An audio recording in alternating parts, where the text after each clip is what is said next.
The three risks, if you don't mind my jumping into the risks, are do we, the two entities or two individuals or multiple people, want to journey together? Do we want to go on this journey together? That's the first and primary risk. And by the way, let's get to the second and third in a minute.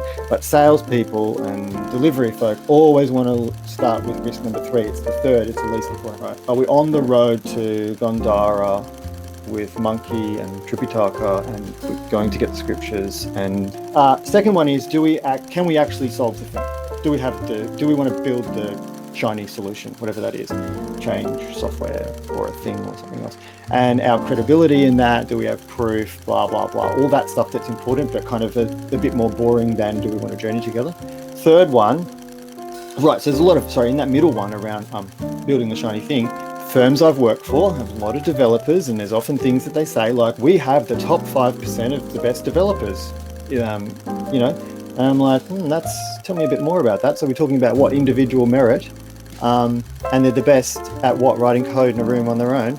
Oh, that's interesting, because actually that's not an important skill set at all. The team part, the journeying part is more important. Can they actually get along, and do they have emotional intelligence, and do they have empathy for others and all of that? So if I think about balancing those first two, and I'll get to the third risk in a sec, I would rather have very, very high level of agreement on, do we want to journey together? And I can't really put a number on it, it's a qualitative thing, but let's say it's like 80, 90, 100% good, very high good.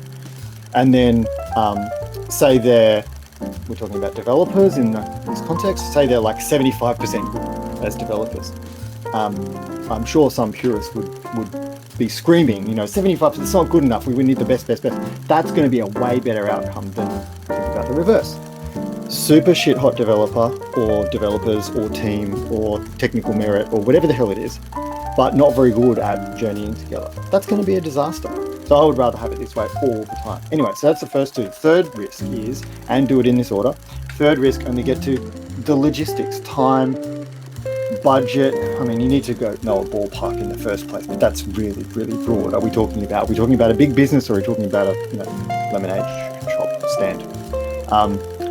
Then that stuff will fall into place. Client will wait, we will wait, re-timeline, whatever needs to happen there. And if you're open enough about the real value of this problem you're solving, if you're open enough about the process and work that's involved, you'll land on the right money, especially if the first two things are really bought into. So that's my three risks.